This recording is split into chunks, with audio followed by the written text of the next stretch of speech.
Hello, everyone. Welcome back to Vivid Earth. Today, I've got a very interesting man, Georg Ritschl. Is that how you say the name?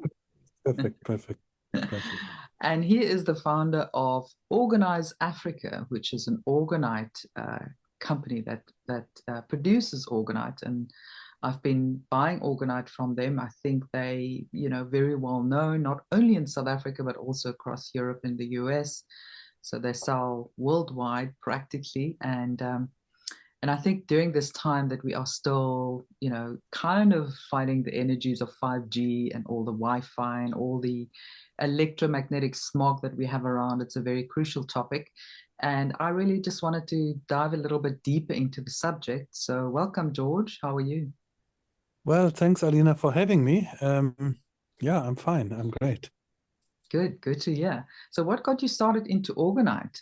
When, how, why? You can give us a Yeah, overview. okay. So it actually has a prehistory, and then it has a history. So the prehistory is that I stumbled over the research of Dr. Wilhelm Reich when I was a teenager already. And then I was much more interested in him as a psychologist because that's his was his how can I say, his journey started with being an assistant of Sigmund Freud in the early 20s and then sort of developing his own psychoanalytical theories that went much more into the physical, and then consequently at some point discovering what he would call orgon, which is life energy. So I read all his books, basically the ones that are still available, when I was about 15 years old. And then it went on a back burner. And much later, I would say about 2000, 2001, and so on, I started plunging into all the rabbit holes at one time. Okay, starting with our financial system, our free energy stories, and all these things. And while I was researching all that stuff and very excited about the discoveries I made, I stumbled over Don Croft, who can be called the instigator, the chief instigator, or the father of the Orgonite movement. So he's actually late. He passed away a few years ago. So he took Wilhelm Reich's technologies and combined it with this thing called Orgonite, which was also discovered by somebody else called Carl Welz, an Austrian American, who used it in radionics devices, but not for environmental healing and so on. So but I think I've jumped over a few, but it's unavoidable. So I've jumped over a few steps here. So Fascinating. yeah, but that's basically, so early 1970s was my first encounter with this idea of orgon energy.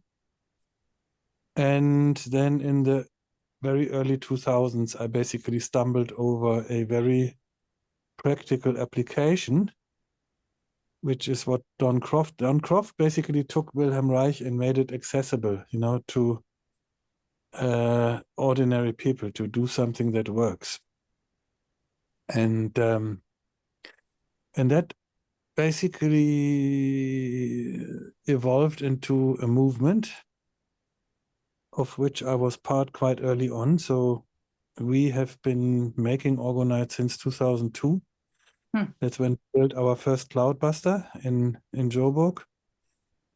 And we observed quite dramatic results from that. So basically it was forming a very visible vortex where out of a blue sky, we suddenly had a towering ring of cumulus cloud building up and then sort of imploding into this blue hole. So it was mega dramatic.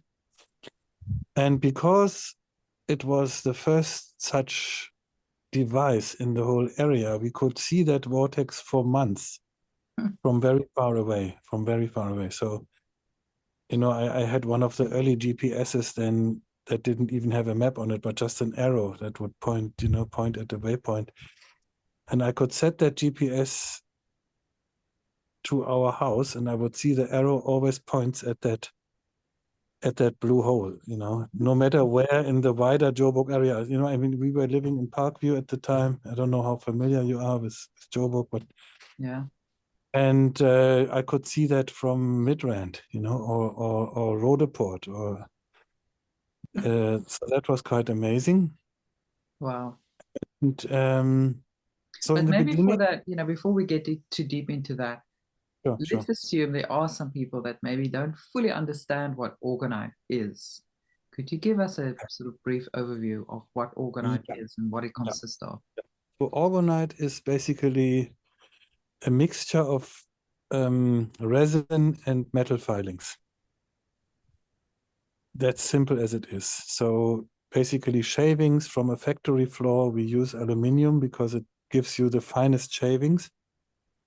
And we mix that with polyester resin, and that is basically the working basis of all Orgonite creations. You can then add crystals to it, which kind of harmonize the energy. The energy conversion is made by that simple mix of resin and metal filings. When I say conversion, I mean that we have stagnant energy, which Wilhelm Reich called deadly orgon, DOR. The Chinese call it Sha Qi, which is kind of a toxic Qi. I'm not sure. In the Indian understanding, obviously prana is the closest to orgon, and I don't know how they call stagnant prana. Okay, I know it more from the Chinese traditional medicine ideas. So you have an all-encompassing ether. That is basically what it comes down to. There is no such thing. Orgon is not an additional thing. Okay, it's basically the fluidum, the ether, the whatever you want to call it, that everything else is made of. Okay. Yeah. So in our understanding, there is no, can I say, separation between matter and energy. Matter is energy. Yeah. And energy is probably ultimately consciousness, which is now going to a different level, but let's say we have different layers of understanding. We have a layer that I would call the physical, then you have the etheric layer, which is what Wilhelm Reich was addressing with the orgon, which you can also call proto-physical. And then you have the spiritual or consciousness level, which seems to be even finer and more, behind the scenes in terms of what we perceive. So orgon is dealing more with the proto-physical level, the almost material level, but it's not material. So it's not directly measurable with our technological instruments, field meters, electromagnetic. It's not electromagnetism, but it can influence electromagnetism. Okay. I don't know if that is now more confusing or less confusing. No, it all makes sense. So what physically happens? You've got the metal shavings trapped in the resin. What physically happens with the ether around it? Now you talk about Shachi, and I think it's very important that people differentiate. Yes, everything is energy, but you do get different forms of energy, high consciousness energy, if you will, Shachi. Now, a lot of what surrounds us today, 5G, Wi-Fi, electromagnetic smoke, all of these give off very low level energy, which is in effect then that Shachi, right? Yeah. So let's put it this way. The Orgonite is working on the principle that already Wilhelm Reich discovered, that organic material absorbs life energy and metal kind of attracts and bounces it, which is almost like a ping pong effect. Okay, so it accelerates it. Wilhelm Reich used orgon accumulators that were meant to heal people. There were boxes with alternating layers of organic and metal material, and he had quite astonishing successes in cancer healing and all these things. So the Orgonite takes that principle, but it doesn't use layers. It is like a chaotic matrix.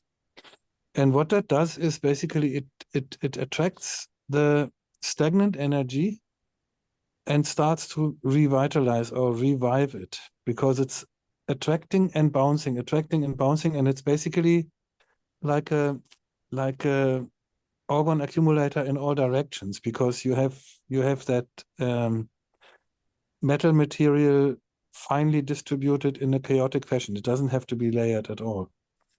So what we find is, for example, when we call that gifting, when we put a piece of Orgonite near a cell phone tower. Let us assume the cell phone tower has not yet been gifted by us before, because that's now rarer and rarer to find, because we've done a lot, okay? But we find often immediate changes in the cloud patterns, okay? So often in a let's call it door-infested heavy atmosphere, you find that the sky looks flat. It doesn't have structure. It doesn't have contours. You have like a milky soup that looks oppressive, negative, okay? And now imagine what we've often found, especially when you have these, these like in the countryside, in the Karoo or somewhere, you often have a village and you have a hill somewhere. And on this hill, you find 3 cell phone towers, mostly the water reservoir, and 1 or 2 crosses or whatever. That's a typical hill in a little in South Africa. And that's where you often can see the most dramatic changes. So we would drive up there, we would put a few thingies around, and whoopsie, the whole thing changes, And as you drive away, you already see that vortex forming, and you see beautiful cumulus cloud forming. And in very dramatic events, it can often go into rainfall within quite a short period, especially when you have very heavy installations. Like we did a radar installation on a hill in Tete in Mozambique, where we actually documented that sequence. Within 20 minutes, it went from hazy overcast to vortex forming to rainfall, and we see that quite a lot. Now, I'm not one of them, but I've traveled a lot with people who are very sensitive to auras, who see that right away, okay? And I had such people describe to me what they see when the tower gets gifted with Orgonite. So they would say that an ungifted tower has a visible negative aura of about 0.5 kilometer, okay, which looks like a flattened melon in sort of charcoal color, anthracite color, with gray veins, okay? Now, what this is, a flattened melon, is actually a toroidal field, okay? It's a torus, a ring field that is, therefore it's flat. All these things are sort of toroidal or vortex-like, and once you put the Orgonite within an easy distance of, it can be up to 500 meters away. It doesn't have to be right at the tower itself. It can be, for practical reasons, that's very important, because as we go around in the countryside and we want to gift as many as possible places, we can't drive up to each and every one. In the beginning we did, and it was often hours and hours and hours driving up through 3, 4, 5, 6 farm gates and what have you, and then finally finding the access to the mountaintop. Now we found that we can ring the whole situation with 20 tower busters very far away, and we still get the full effect. You can substitute closeness with quantity. if you become lazy. So as we progressed in our journey, we became more lazy. And at the same time, we were starting to produce Orgonite commercially. So we always had buckets full of it. And so we could afford to be lazy, you know, and rather put 10 at the foot of the mountain than taking 4 hours to find the way up there, you know, and convince an angry farmer that we're not trying to steal his cattle or something like that. So yeah, that's how you can observe that it works. Yeah. Often we find that the real effects only come when you, so on these gifting trips that we do, we would typically throw out in a day maybe 30 or 40 or 50 of these tower busters, if not more, you know, and Wow. that's when you start seeing an impact. So it's not always guaranteed that if somebody buys a single tower buster and puts it near their house, that they will see something dramatic happen. I have to say that cautionary. But we have seen it. It is more dramatic in areas where nothing has been done before, which, like I said, is rare to find these days, because we've virtually done all of South Africa at some point. And obviously, we've really covered Have you the done whole. Hot Bay? That's the big question. Yes, of course. Now, what do you think? I mean, but I'm sure there are new antennas, you know, and it's been a while, you know, since we've done Hout Bay, but there's rarely a place in South Africa that we have not been to. That's fantastic. Now, I find it fascinating. Obviously, you talk about, you know, that sort of pure organ energy, the life force that's really what Orgonite does. It purifies and re-energizes the chi and the energy. So how does that relate to the clouds and the rain that's forming? Okay, it's not a rain machine. It's not a rain machine. It's not like something where you can push a button and then the rain comes. People have been trying to, but what we think it's doing is it's reinstating the natural order. Okay, so it's basically bringing about the natural patterns that should be there. Probably enhancing them even with more vitality. You know, for example, Wilhelm Reich did desert greening experiments with his cloudbusters, and what he found, for example, was that the green vegetation cover shot out of the dry desert before any rain even started. Oh, wow. Okay, so he found like sprouting greens first, and then that would actually restart the precipitation cycle. I remember we did a trip in 2005 where we did the Western Cape, basically from Cape Town to the Garden Route. And then after that trip, there were floods and thunderstorms that even ripped away a bridge on the N2. I remember that. I'm very glad that nobody believes in the causality, you know, because otherwise we'd have to probably... They'll knock on your door. They would have knocked at our door. That was near Esch, the road where it goes off to Greyton. From Robertson the end. area. Yeah. Can it be Caledon? I'm not so sure about the name of the little town where that happened. But then somebody from the area told me that he's not seen these natural rainfall patterns since his childhood. Wow. You know, that started after that. And in 2004, we did Namibia, a big trip. I called that at the time Operation Desert Rain. You know, you have to obviously find flashy names and so on. From Desert Storm in Iraq, you know, kind of.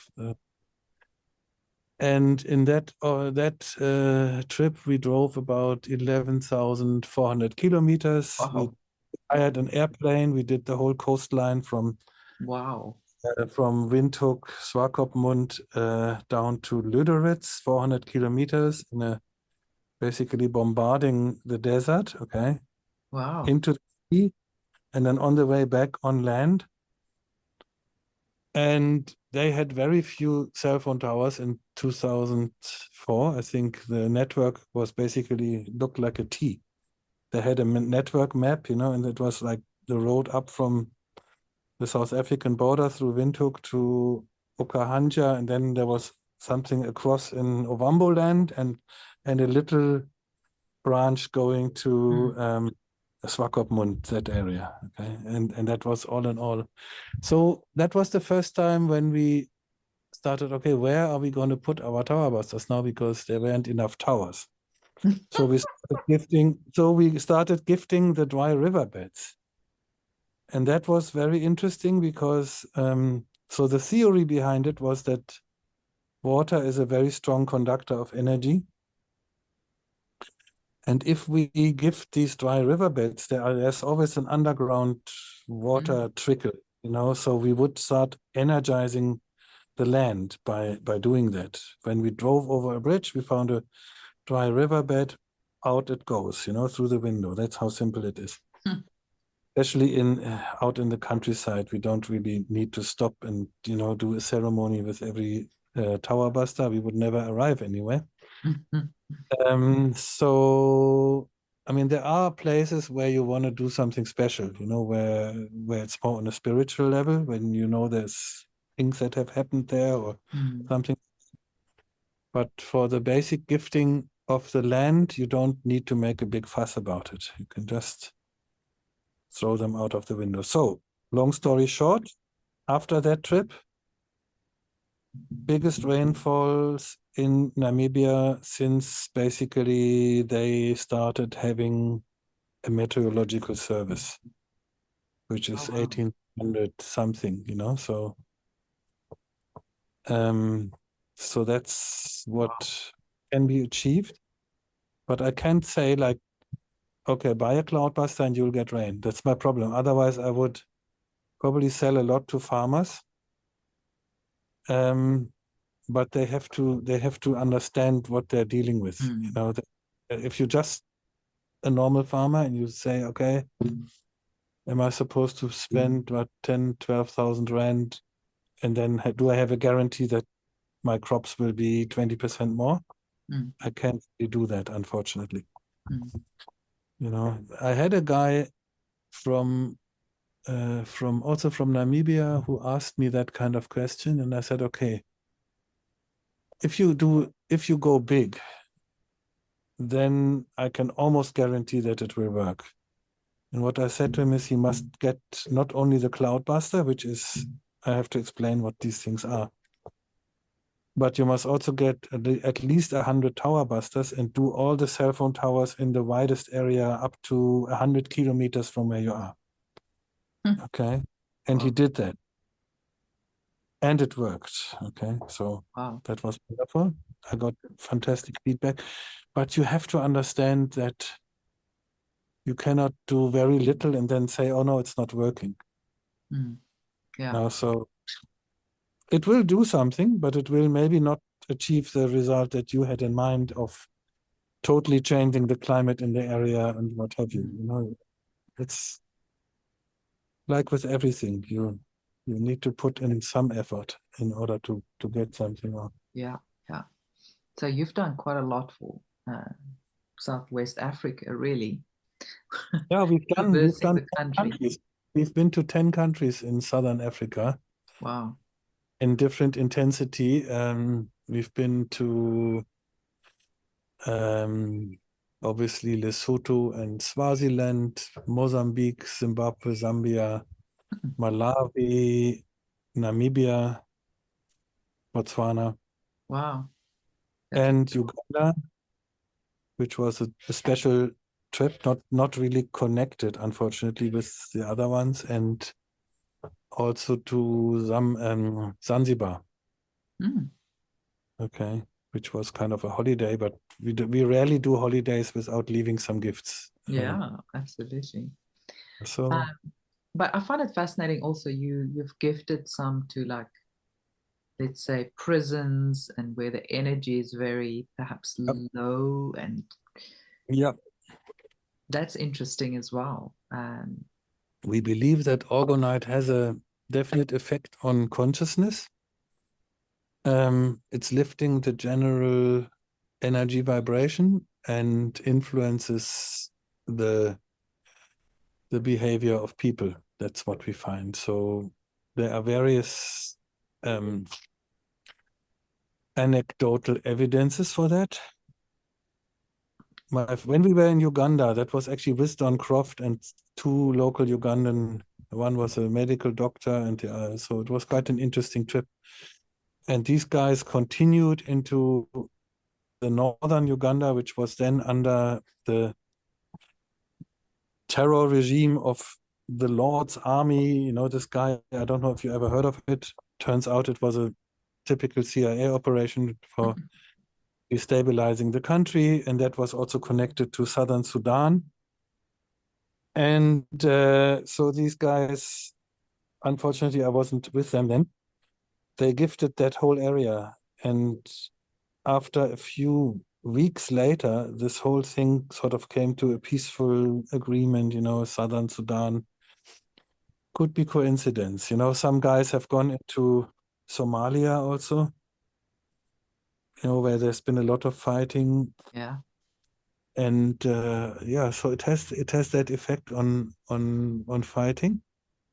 But also a friend of mine who was with me in Mozambique, he was actually an army pilot in Botswana, and he had access to highest echelons in the Botswana government, because he was personally, after returning from Mozambique, he became the personal pilot of President Ian Khama, carrying Secret Service member, everything, you know, couldn't do that job without. And he infiltrated the Botswana government with Orgonite, and it was quite interesting that another friend of mine who is, you know, how can I say, conversing in those circles, said that it has changed something, and that these mostly evil people are exposing signs of a new insecurity. You know, like as if they're not They're starting to grow a conscience. Yeah, they're starting to be less, how can I say, thick-skinned in their evil doing. You know what I mean? So these are subtle observations that you can all dismiss. It's not made to convince skeptics. You know, just something that you can observe, and you can enjoy that observation and act on it personally. It is not something I can prove in the sense of convincing a skeptic, which is, by the way, an enterprise that I've largely given up on. I'm sure. I've actually been in a TV discussion with the chief weather forecaster of SA Weather Service. You know, it's quite funny. Talking about chemtrail stuff like that. You I'm know? sure that debate never ended. It was just like no, it was very funny because we basically talked past each other, and I think that's good. Because this guy, he's not there anymore. Mr. Landman, he was called. He was the boss there of SA Weather Service. He was a very, very rhetorically schooled person, and he sort of managed to almost act as if he doesn't understand what I'm talking about. And I also understood that, and right? I didn't want to confront him in a stupid way, you know. So I had a little Cloudbuster model that I brought to the SABC studio. I showed it, so some people maybe noticed it and found it interesting. But that's interesting, and we know the people, you know, the people that are really in charge, they understand frequency, they understand vibration. They, you know, Nikola Tesla, everything is frequency. I don't know what they understand, because they are essentially stupid. You know, no, but I'm talking about the guys behind the veil. You won't see them. Those are the guys that understand. They are most likely dark magicians. Yeah, exactly. So they know how to lower the frequency, and they do it all the time. Yes, but they are stupid about it, actually. I think we have to understand they are evil and they're stupid. Even the high magicians, you know, because they are believing in this idea of control, and they're using dark magic forces in order to exert control and to lower the frequency to such a point that people cannot become aware of their own power. Let's put it that way. Yeah. But their motivation is stupid because it's fear. They are fear-based. They are fear-based individuals, and therefore they are not actually happy with what they're doing. Yeah. You know, they do a lot of damage, and they're good at doing that.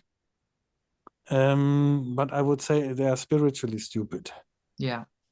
Okay, they don't so understand that let's not really work. have too much respect for them. It's a great mistake in the alternative consciousness scene to have too much respect for the dark forces. Yeah. You know, you have to understand that they are essentially stupid. Yeah. And illegitimate. So they have no right to do whatever they are doing.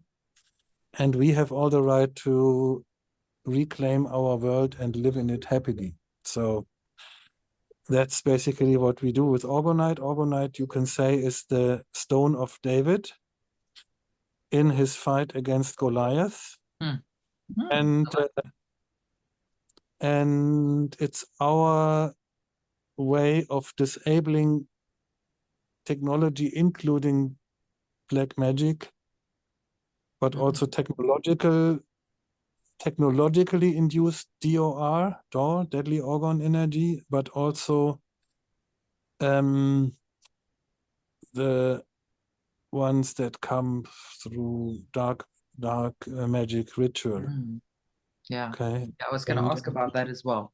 And you we've also done have a lot of testing of the obvious targets would be Freemason lodges, prisons, battlefields. We've done a lot of battlefields. We've done a big trip in Europe to do all the major concentration camps. In Poland, Germany, mostly in Poland, actually. Yeah, so it's and I mean it always it's always interesting because luckily I always encounter people who are much more clairvoyant and sensitive on a spiritual level than I am, and I think it's good like that because I'm going into situations that if I had the full picture, I'd probably not go into. So I'm a bit like Stump, you know, in that sense that I'm not super clairvoyant and so on. I probably have some good instincts, but I'm not seeing disembodied entities and stuff like that. Okay, but a lot of people that I've traveled with do, and they've recorded and reported some very interesting effects of Orgonite. Even putting Orgonite in cemeteries, you will find. I was going to ask, You'll find that you have trapped souls that are being liberated. Yeah. Sometimes I felt that emotional release myself, and I even had to cry. You know, we once drove past the grave of, like, I think it was a young girl and her father or something. I don't really remember, but we gifted that, and it felt like, oh my God, you know, it was energy release. Yeah. So these things happen, and yeah, it's all part of the spectrum that Orgonite addresses. Yeah, I find it So fascinating. And you also have a range of products. You do obviously the pyramids, which is for the home, which I'm assuming, I think what you're saying, it doesn't have to be pretty and perfect, and it doesn't have to be a it's pyramid. nice You when can it's do the pretty Dirty because then Harry. people like to put it on their mantelpiece, you know, and Yeah, as a showpiece. Yeah.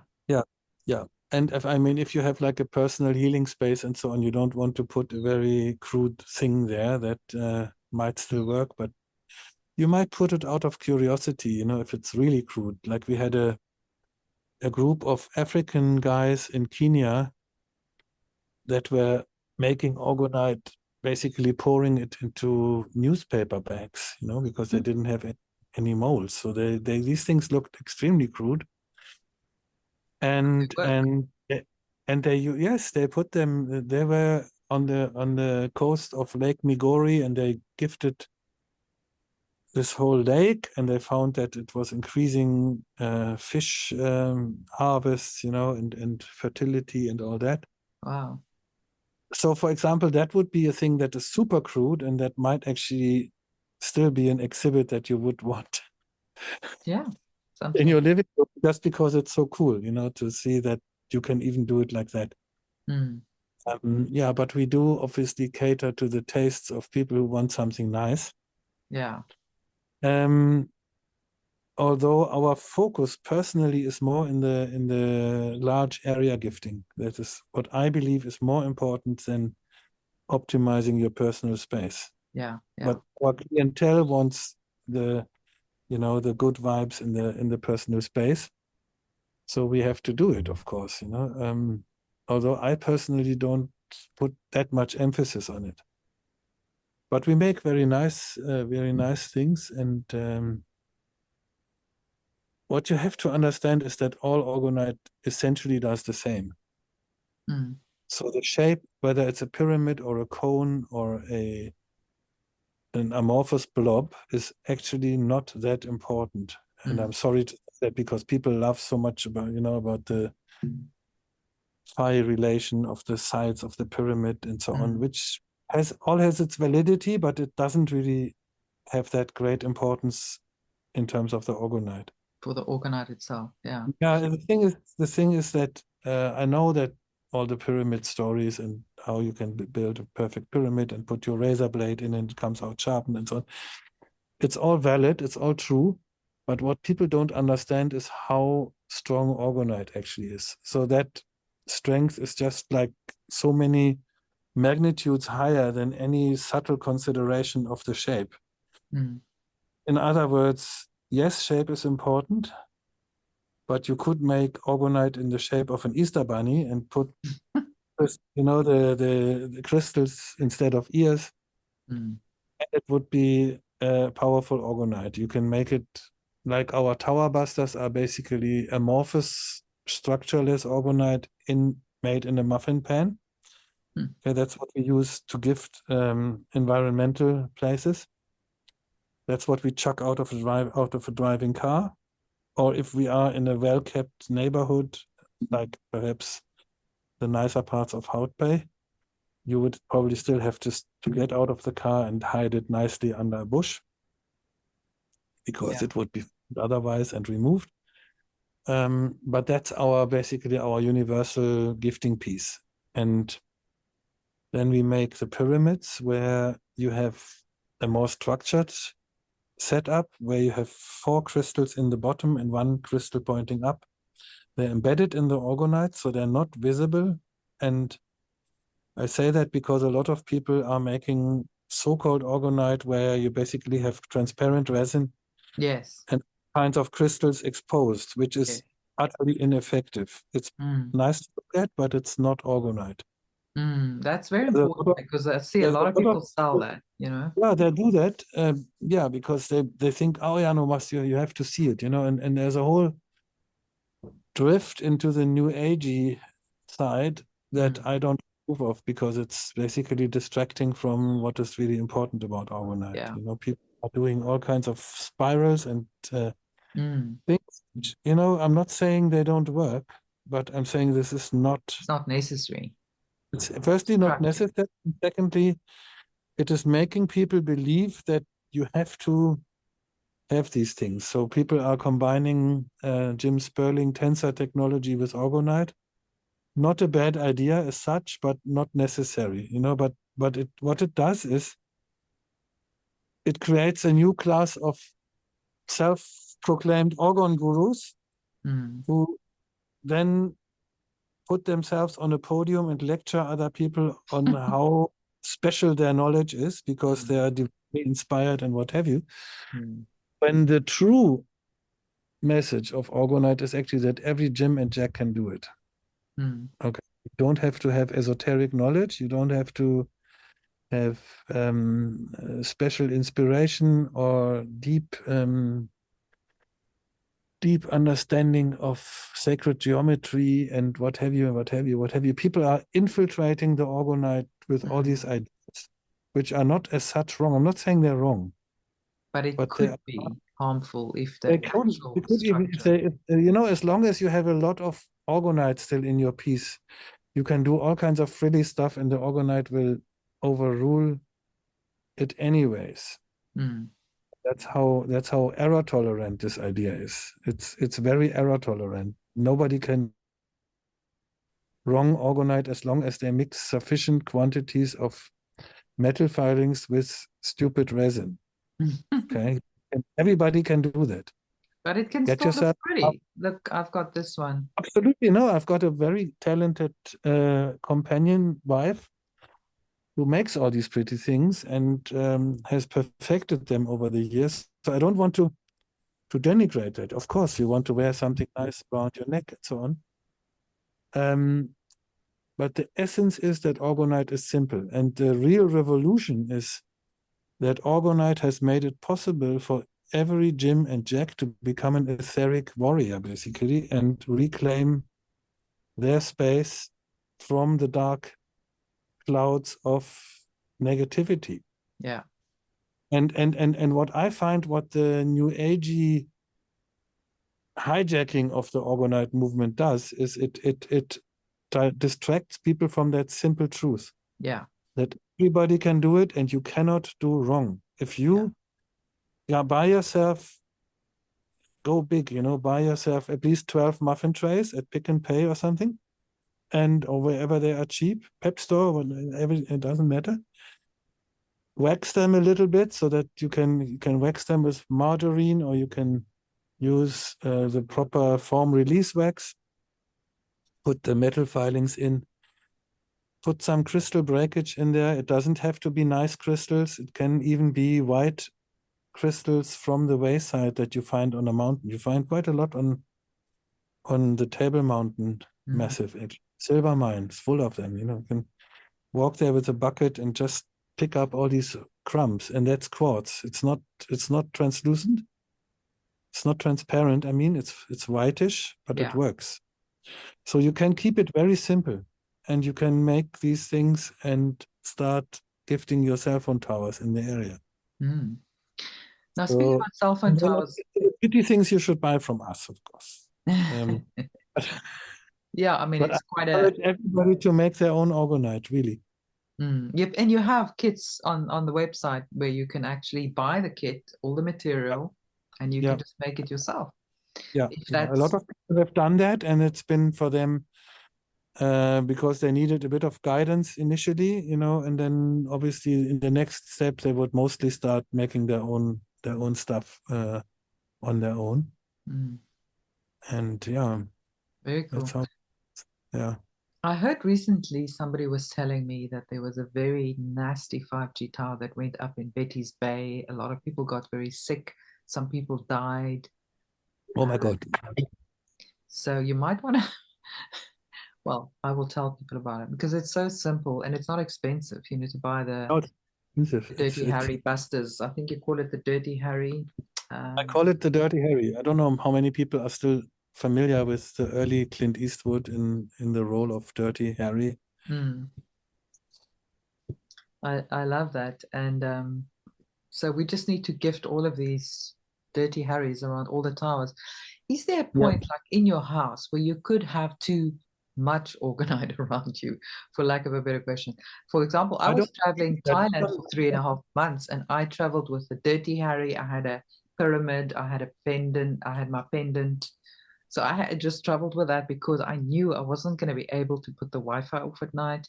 There were certain places that I wouldn't be able to control my environment. So I was wondering, maybe it's overkill. Should I have it a certain distance away from me, for example? It's an interesting question because people can go through a very strong detox reaction in the presence of Orgonite. They can suddenly get a runny nose, itchy eyes, you know, what have you. And I find that what is even more interesting is that fake psychics, the ones that are pretending to be the nice guys, you know, they almost find it often unbearable to be in the presence of Orgonite. So I discovered that very early on. I was first confused and distraught over it, because in the very beginning of my, let's call it, Orgonite career, I did go to these kind of esoteric fairs quite a bit, and hired a little trestle table and put my stuff there and so on. So while I was waiting for the odd customer, I would probably ask a few of the ladies to read my palms, or do all kinds of readings, and then I found one or two of these ladies were like, "Oh my God, this Orgonite is horrible. I need to leave the room."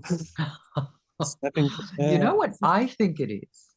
And mm, Many people don't know this, many people have entity attachment, especially a lot of psychic people that are not necessarily on the good side. They have entity attachments controlling their readings, and these entities operate in low frequency, and they probably can't stand these orgonite pyramids. I think they go crazy and they just like kind of a fake detector, it works as a fake detector. So I mean, I don't know what you think of these ideas of shapeshifters and reptilian and so on. We had one guy in our early internet community. He was from LA, and he claimed to be, he was a kind of a new age guru, but in truth he was actually a medium for the CIA. Okay, because they need to use, so these dark people need to use proper mediums who have access to the higher and remote viewers and all sorts of psychic spies. They can get there. They can go there. So they have to corrupt genuine psychics and sort of make them do the spy work. So that's at least how I understand it. So the guy who's actually been a bit of a well-known guru, but I forgot his clear name because we knew him at CBS Works.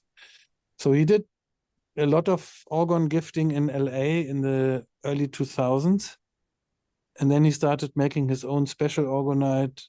And he told the story where he was having this piece of Orgonite with him, went in a queue in the post office, and then somebody started spontaneously shapeshifting, and like a twitching tail came out in the trousers at the back. Wow. Listen, I don't know what to think of these things, but it's like almost as if, it's almost like what we think is actually that it brings about truth.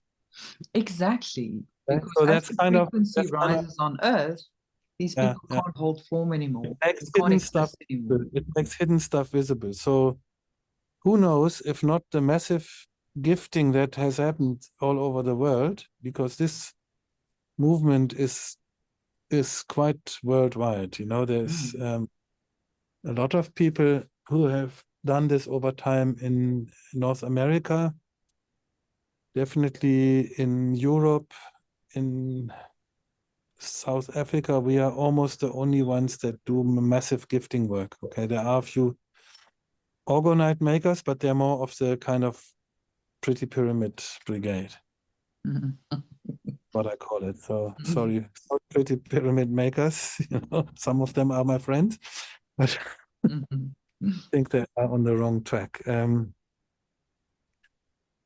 So we That's believe wonderful. I'm sure that it's part of a general shift. We a lot of us observe that there is a shift happening. That in a way, a waking up is quite palpable all over the world. At the same time, the how can I say, the retreating forces are becoming meaner and are fighting, and thereby exposing themselves even more. Exactly. Right? Now, no matter what you think about the Donald, for example, but the recent assassination attempt shows you how desperate they are to prevent certain things from happening, They I are know getting that really desperate now. they're rounding up alternative newspapers now, raiding places. They're trying to put everybody who's not of their opinion in jail. We are actually very lucky in South Africa. We are very, very chilled here, I would say. Yeah, for the most part. I know we are. I'm very happy to be in South Africa, and I'm happy to be in the BRICS, although most of the white people don't even understand what it means. Yeah. But They I will think that soon find out. they will soon find out, yeah. And increasingly, people from Europe, I know a lot of Germans are roaming the Cape looking for cheap real estate, which you told me. Yeah, they're They're taking over Hout waiting, Bay. waiting out there because, for them, a 4.5 million home is cheapo. It's Yeah, just the euro 200, goes a long way. it's just 250,000 euros. My little brother sold his very ordinary family home for 1 million euros. And that was nothing special. And Mm. and I showed him what he could have here. Here in Sedgefield, he could have had a very tasteless 16-bedroom ensuite palace with taps, and a royal courtyard type of thing directly on the beach, and 20 million rands. It's nothing for European. Yeah. So a lot of them are leaving now because they find it unbearable there. Yeah, people say the energy in Germany is very low, low It's by it's dark. been it's been bad. I Thing. mean, I am from there. I come from Berlin originally. Mm. It felt already for the last few years that when I visited there, it was almost as if everybody's on Prozac. Okay. Mm. Almost as if nobody is talking a loud word. It's all the As if suppression, the whole atmosphere is very dampened, Yeah, and it's suppression, and people yeah, I get don't sick, remember that depressed. from my youth. We were wild as everybody else, and life was intense. I don't see that now. I don't see the freedom to do whatever you want, or it's very strange. It's almost like in being in a sound absorbing Echo chamber. yeah.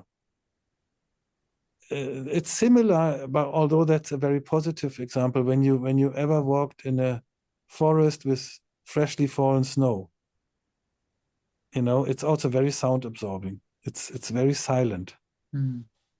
because the fluffy snow is basically absorbing everything. Mm. So Nobody that kind of dares speak a word that doesn't fit the narrative, right?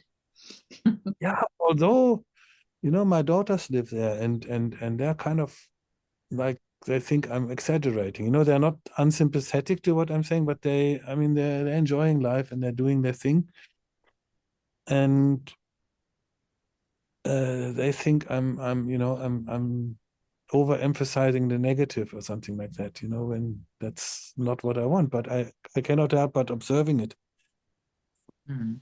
and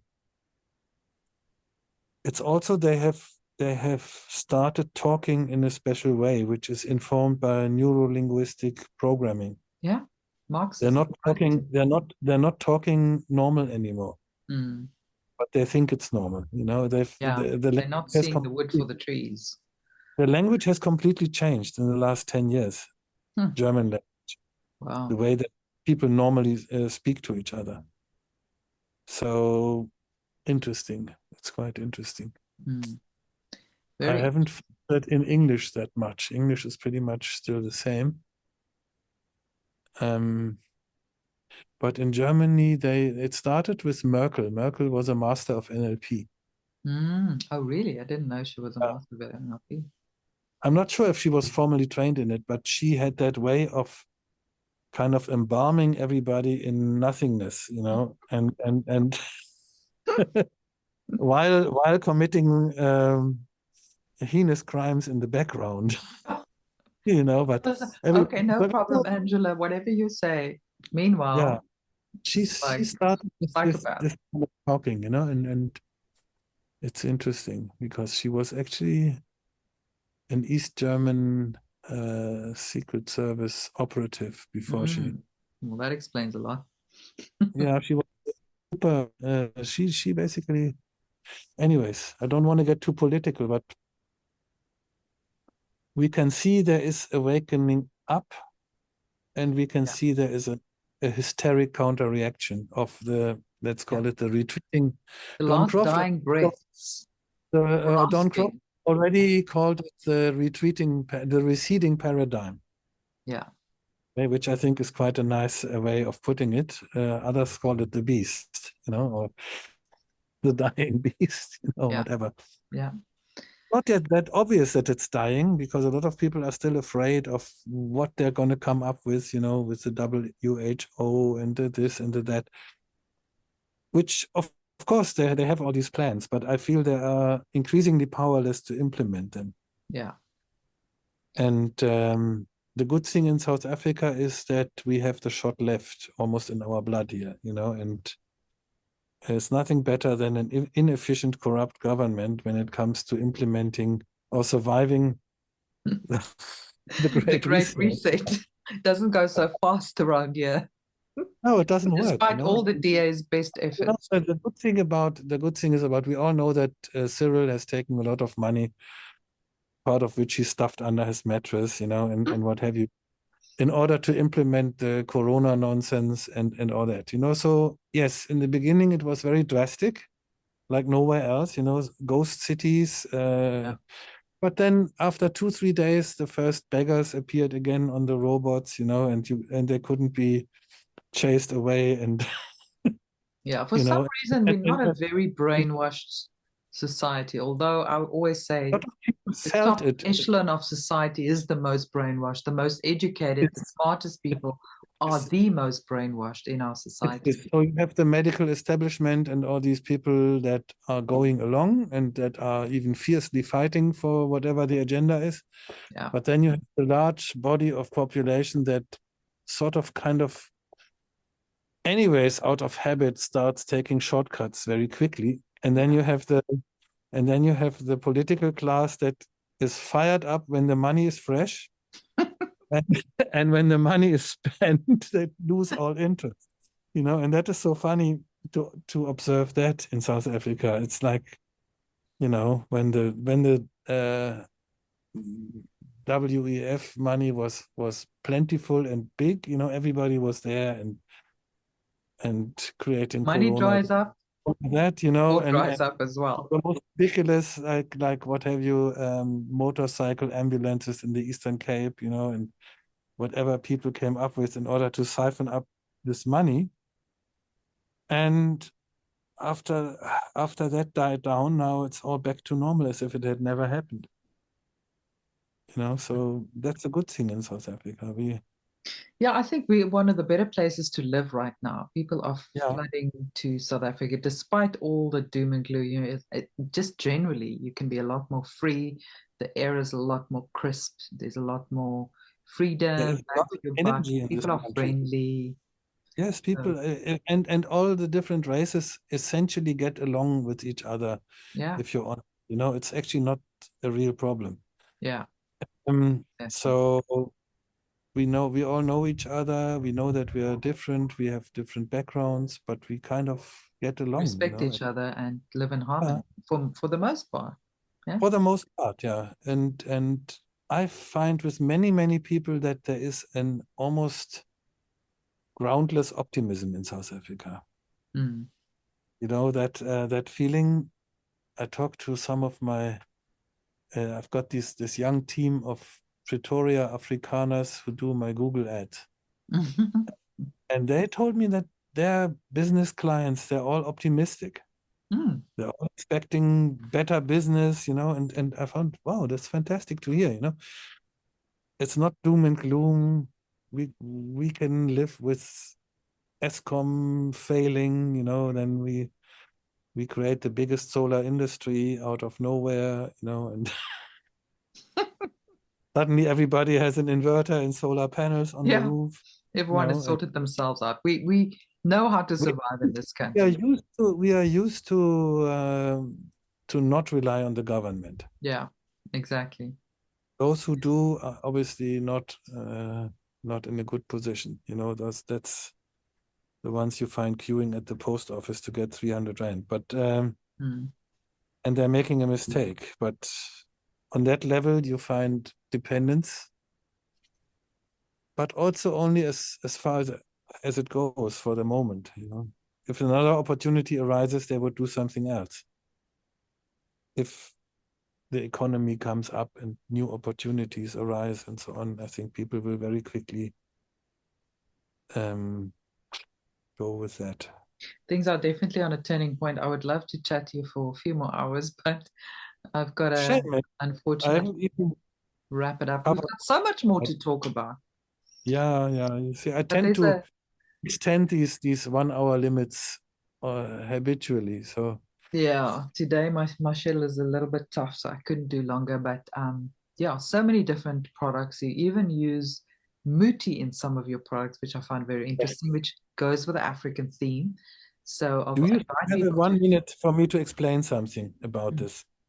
The muti and the different healing stones added to the Orgonite, they're not making it really stronger as such, but they are adding an informational level, like a dual purpose Orgonite. Almost like you have a radio wave, a pure radio wave, and then you play music over that radio. So you have that modulation. You modulate another level of information onto that carrier wave. That's how and why we do all these different pendants with different healing stones, because they have traditionally confirmed effects on us, and we can amplify that. We can use the Orgonite basically as a carrier for these more subtle wave informations. Okay, and that's also how we use the muti. Of course, it's not dark muti, it's good muti, but we felt that we need to do something specifically African. And on my trips, I have often liaised with traditional healers. I've even been given the honorary title of a traditional doctor in Malawi. Oh, wow. That's amazing. And so I have great sympathy for the original African healing tradition. And we felt that we needed to do something along those lines. So had that in our program for quite a while. I love that. Already 1:10. I think we need to. I think my meeting is waiting for me. My I've got a building meeting. I told you we're building, and I'm going to be throwing a lot of dirty Harrys around the property. But in the foundation, put them in the foundation. Oh, in the foundation. Yes. Every corner. I hope it's not too late, but I'll see what I can do. And you can put them in the upgoing walls as well, you know, but it's nice to integrate it into the structure. Yep. Okay, well, I'm going to go and discuss that with him. I always have weird requests. I know. You can wait because you're paying the money, right? Yeah, so I'm saying I'm opening the mind. I'm the client with the weirdest requests. Okay. Excellent. But thank you so much, George. I love your products, and I'm going to be having some of my shop. Hopefully, when this goes live, maybe I can have some of the products in my shop so you guys can go and check it out. But I'll leave all the links below, and check out George's work. He's really passionate about Orgonite, and hopefully we can get him back to talk a bit or dive a bit deeper into the subject, because we've really only just touched the surface. So, but thank you for that. It's been a fascinating discussion. Nice. Thank you for everything that you're doing for this continent and the others that you've visited. And I believe it's definitely playing a big role in the Great Awakening. People waking up to the truth of our world and us stepping into our own power. You know, that's what it's all about. Nice talking to you. Thank you, George. We'll see you guys soon. Thanks, everyone. Bye. Bye.